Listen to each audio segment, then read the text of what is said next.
Hi.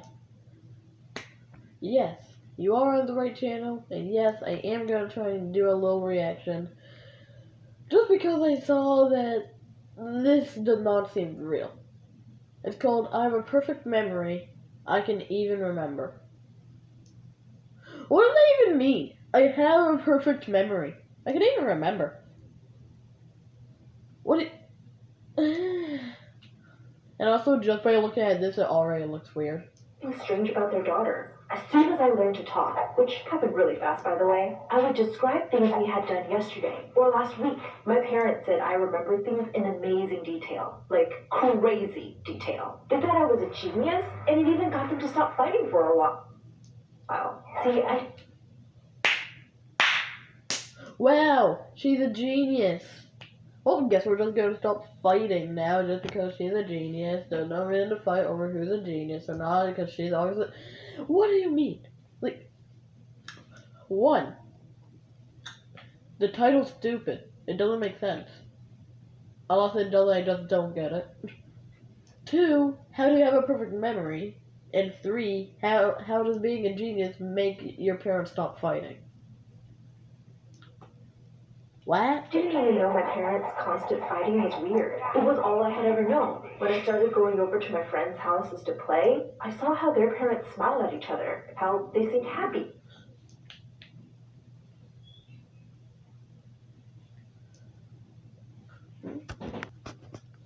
Homes were cozy and warm, but mine felt cold and dark. I decided the best way to make my parents act normal was to keep Wait, I know what I want to see. I'm confused. impressing them with No, my whatever. memory. The problem was, my amazing memory started getting in my way. At school, sometimes I couldn't concentrate on the lessons because my brain was so full of memories. One simple fix. Listen to your teacher. I remember everything that happened the day before, the week before, the month before, even years before. I was pretty sure I could remember every single day of my life. Oh, and real quick, if you hit like and subscribe, it'll make you feel all warm and fuzzy inside.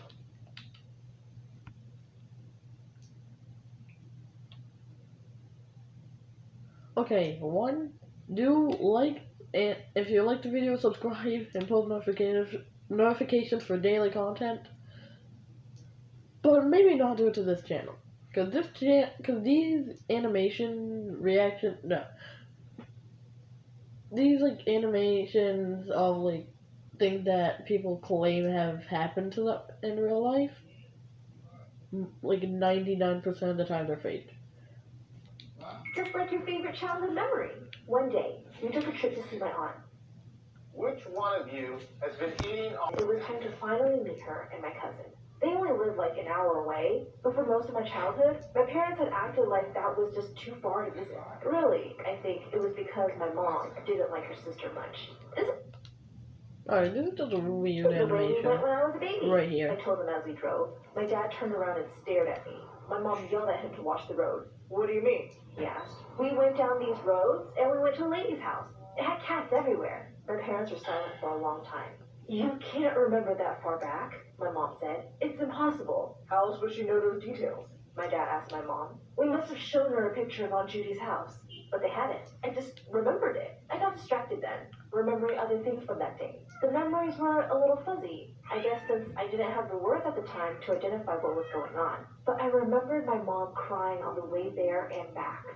So loud. The sound of it had made me cry too. The memory of our crying got stuck in my head, and I almost didn't notice we had reached Aunt Judy's. My mom looked up.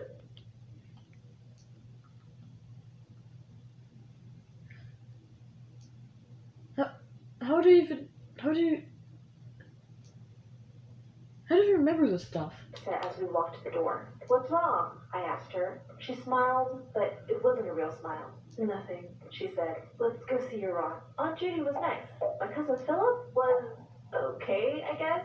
I mean, I was at an age where boys were icky, but my parents kept staring at him and saying how beautiful he was and how he was growing up so fast. Beautiful? Blah, barf. I got bored fast. The whole house smelled like a cat litter box. My mind drifted back to the memories, and I could hear my mom's crying again, mixing Again, how can you remember this sort of stuff? It was my tiny baby prize. What's wrong with you? Philip asked. You just totally spaced out there. Whatever, I said. I'm bored. Let's go see the attic, he said. Finally, something exciting. He said we had to be really quiet because he wasn't allowed to go up there. The steps were very narrow and slippery. We snuck away from our parents, and I followed him to the long, dark staircase. We started going up, but I hesitated, feeling like I was in a horror movie. Like the darkness would swallow me whole. I started crawling, but I couldn't see where I was going. I slipped and fell back downstairs. There was a horrible pain in my leg, and I started to... Oh. What? Like the darkness would swallow me whole. I started crawling. So she felt like darkness was swallowing her. So she fell down the stairs? But I couldn't see where I was going. I slipped and fell back downstairs. Oh, I There got was it. a horrible pain in my leg, and I started to cry. My parents drove me to the hospital. I don't want to go to the hospital, I said through my tears. It's too bright there. You've never been to the hospital, my dad said. No, when we were there before, it was too bright, and everything was cold. My dad looked very confused. I What? wasn't quite sure how to explain it. It was dark and warm, and then it was like opening a window during a snowstorm. Suddenly it was so white, and I was cold. But then Mom was holding me. My mom turned to stare at me. Are you talking about when you were born? That must be it. I can remember that moment perfectly. When I grew from the warmth of my mom's belly out into the world. Yes! My mom turned white like a ghost.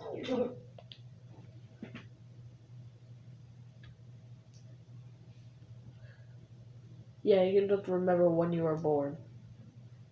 Yeah, that makes sense. That makes total sense. Ever say that again, she said. Nobody remembers when they are born. Lying is wrong. I remember it, I insisted. Stop it right now, my mother shouted. I was hurt and scared, so I stopped talking. The hospital was bright, just like I remembered, but it wasn't that cold. Getting my broken leg put in a cast hurt. I wanted my mom to hold my hand, but I was afraid she was still angry with me. I mostly forgot about the incident for the next few weeks as I struggled to adjust to life with a broken leg. But something had changed. Whenever I told my parents stuff I remembered, they told me I was wrong. No, my mom would say. You weren't wearing the pink dress. You were wearing a green dress that day. It was like they needed to prove to me my memory wasn't perfect. Stop lying, my mom started telling me. You have a serious problem. My dad seemed less angry about it, but he still took my mom's side. This went on for so long that I started questioning my own sanity. What if all my memories were really just stuff I'd made up? Cold imagination. One day, my worst fears became reality. My parents said they were taking me to see a psychiatrist. They said I was a pathological liar and needed help. My parents had gone from thinking I was a genius to thinking I was crazy. I wanted to run away, but where would I go? So I went with them to the psychiatrist. He listened as my parents described how out of control my lying had gotten. I wanted to scream, to say none of this was true. The way he asked for my side of the story, I was afraid to go against my parents. So I just stayed silent. I had to keep seeing the psychiatrist. He put me on a medication that made me feel drowsy. It also messed with my perfect memory. I started doing badly at school. And worse, I started believing my parents. I was crazy. My memories were lies. What if I didn't get better, and I had to go to a mental institution? I didn't have any siblings to tell whether my childhood memories were real. My mom had always hated having a sister. What? I'm only 5 minutes in, somehow. Like, how am I 5 minutes in and all this is already happening? And she had wanted an only child, so I was on my own. I became lonely and depressed. By the time I got into high school, I felt like a ghost. I was still on my medication. I was a bad student and I didn't have any friends. But one morning, I forgot to take my pill. I had an amazing day at school. I could actually focus for once, and I impressed my teachers with all the stuff I memorized. My speech class, which I had been dreading, went so well. I felt like a new person up in front of the class giving my speech. I didn't need to use my note cards at all. Afterward, the teacher...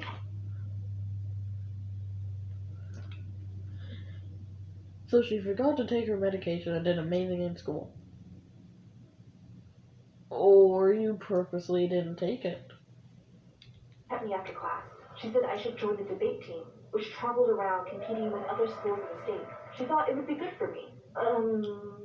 I said, thinking about all the days my pills made me too tired to think, and about the lies my brain kept making up. What if I got up to debate at a competition, and everything out of my mouth was pure BS? I couldn't risk that. I have to go, I said. Then I ran home. But the teacher kept asking me every day, until finally I agreed to come to a debate club meeting. Before I went, I skipped my pills again. Maybe if I could just think clearly, I would be able to stop myself before I told a lie. I expected all the kids to think I was a weirdo. So she still thinks that she was lying and had been just using her imagination by accident. But now she's thinking, trying to listen?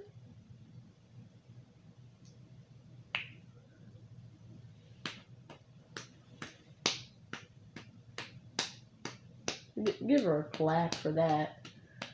Totally know like she should have done that way sooner. Loser, like everyone else in school did. But they actually seemed to like me. I did really well as part of the club, and I stopped taking my pills altogether. I couldn't tell my parents about my new hobby, so I said I was staying after school for tutoring. At my first match against another school, I felt ready to go out there and win until I saw my opponent. It was my cousin Philip. I barely recognized him. I hadn't seen him since that night I broke my leg. We caught up before the match, and he was nice and fun to talk to. We even watched my story animated together on my phone. But when it was time to go on stage, we were all business. It was a tight match, and I could feel the adrenaline rush through me. I did well at first, but then my overactive memory started getting in the way. I would remember things Philip had said to me before the match, a certain way he smiled, and then suddenly, I was remembering things from when we were kids. Focus, I told myself. You can't lose this. At the end, the judge declared me the winner. I was so excited. Where are you going to put your ribbon? Phil asked me afterward. My good mood vanished. I wasn't going to be able to put my ribbon anywhere, because if my parents saw, I would be in huge trouble.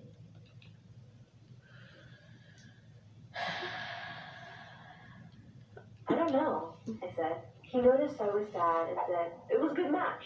Do you feel like going out for ice cream? We did, and we had such a fun evening together. He told me about his plans to study political science in college. No, not another ad. I keep getting ads. Even thought about what I would do in college. What was a crazy lying freak like me going to do for a living? I can't believe how well you had your talking points memorized, he told me. That was really incredible. It had been so long since someone thought my memory was awesome, rather than a sign of mental illness. I realized I felt a strong connection with Philip, and I didn't want to go home. We agreed we would video chat online and help each other with our debate skills. Even though you're my rival, he said. Saw each other at another. I paused the wrong thing. I meant to pause the video, the YouTube video instead of the recording. So basically, Philip thinks she's a genius. Again, parents still think liar crazy. Red flags! Red flags! Red flags! The match, we spent the evening together again. We ended up talking about our crushes. He had a crush on the president of his school's Spanish club, and I had a crush on one of the baseball players at my school. I don't even know how to kiss, I said. I have like zero social life until now. He laughed. That's sad if your cousin is your social life. And even sadder that you don't know how to kiss. You can practice on me if you want. Gross, I said. Excuse me? This is kind of a little weird. Even though I knew he was teasing. We're cousins. You should see your face. He was cracking up. He thought I was serious. No, I didn't. Would you do it if I dared you? He asked. We were just kidding around, but I actually was desperate to know how it felt like to kiss somebody. He stuck his lips out, joking, like he was waiting for me to try it. I decided to scare him. I leaned in until my lips were almost against his. Suddenly, we both pulled away and fell backwards, laughing like hyenas. I said, spitting and rubbing my mouth. He did the same. It was weird though. I felt such a strange connection to him. Not like a crush exactly, just like we were meant to become friends. Even though it was pathetic that my cousin was my best friend, when I got home that night, I was walking on air until I saw my mom waiting for me. She held up my medication bottle and rattled the pills. Explain this. She sounded furious. You should be almost done with this bottle by now. We should be calling in for a refill. Why is the bottle full? I thought about making up an excuse, but she already thought I was a liar, so I just told the truth. I thought you were getting better, she shouted. But now your lies have reached a whole new level. We'll have to go back to the psychiatrist. Mom, no! I begged. I'm finally happy. She's finally happy. And also, why is the hospital in a graveyard? The hospital is in a graveyard. I would not trust the hospital. I don't think that's a hospital for people that are already dead. I'm so much better when I'm not on the pills. I can think more clearly. The pills help you, she interrupted. They keep your condition under control. I can't believe you do this. Lying about your medication, about where you've been. You're not going back to that club, and you're not going to see Philip ever again. I started crying. Mom, please! You can't take him away from me! I cried so hard I thought I was going to throw up. All the good things in my life are disappearing. My sobs brought back a memory from a long, long time ago. I was Here we go with the incredible memory. Yay. just a baby in my mother's arms, and I was crying as she took me away from Aunt Judy's house. Crying because I felt like my heart was breaking. My mom grabbed my arm, but then she looked at me and started crying too. She let me go. The sound of us both crying brought the memory back clearer than ever. We were in the car, driving away from Aunt Judy's. But this time, I could see not just her and Dad in the front seats, but the empty seat beside me, where a second baby carrier had been just moments before. I gasped and stared at my mom. Philip was my brother. She was crying too hard to reply. I remember.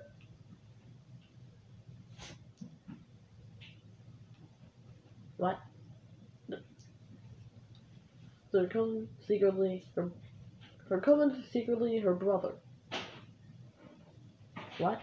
We were born together. We were born in your arms. And then, stop! My mother screamed. You don't remember that! You can't! But I didn't stop. You drove us both to Aunt Judy's, but you only brought me home. You're a liar! No! I shouted back. I'm not! Suddenly, I heard my dad.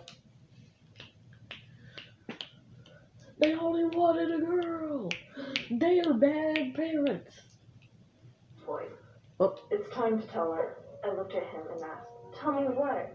They told me how my mom had wanted an only child so badly. When they found out they were pregnant with twins, they made secret arrangements to give one of the babies to Aunt Judy, who couldn't have kids. The painful choice made my mom so depressed. She hadn't wanted to see Aunt Judy or Philip ever again. But finally, she couldn't resist. She had to see her other child, so we visited Aunt Judy. But after that night, her guilt got worse. She knew she had to do something to keep me from remembering the truth. I couldn't believe it. My mom's lies had ruined most of my life. But the way she looked at me after she told her story, I knew she'd been hurt too. We both had. I wasn't ready to forgive her yet, but she promised we'd have a meeting with Aunt Judy and Philip and figure out a way to repair our broken family. I realized then that she truly did love me, even if the weight of her terrible secret had kept her from showing it until now.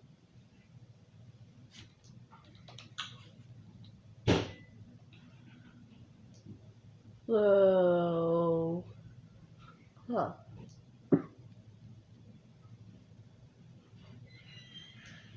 So it ends on her cousin secretly being her brother, and her mom being even more guilty and wanting to keep her from knowing the truth even more.